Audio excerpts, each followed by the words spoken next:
There were definitely dirty officers at the prisons where I lived, and the first type were the smugglers. These were men and women who brought in tobacco, brought in drugs, brought in cell phones, and sometimes it was because they were tied into gangs or they owed favors to somebody on the outside and they had to do it.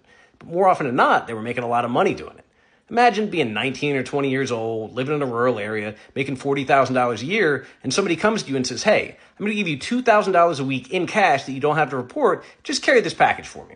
It's understandable why a lot of them get in that position. They had so many people in that position, they just stopped firing people. They would allow people to just resign, and that way they could apply 6 months later at another institution. So you literally had people who'd get caught bringing in drugs, resign, and then apply somewhere else and do the same exact thing. Then you had the people who were rough or they were dirty, but not in a good way. I'm talking about the ones who were body slamming people in front of the chow hall when they were 1 minute late for chow. I remember they did that to this kid I knew.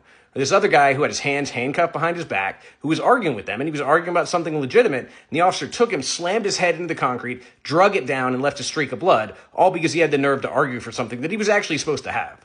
But then you had the officers who were dirty, but who were kind of okay about it.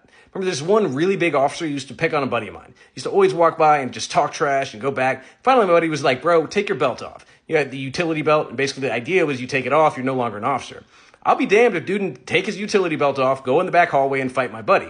My buddy was small, but he ended up whooping this dude's ass. Dude did not report him. He didn't file a charge. He didn't do anything. He was like, "Yo, I put myself in that position. I talked to trash. Like, I'll wear the ass woman." And I respected him for that. Like, he was still a jerk. I didn't really like him as a person, but I respected him because he actually wore what came to him.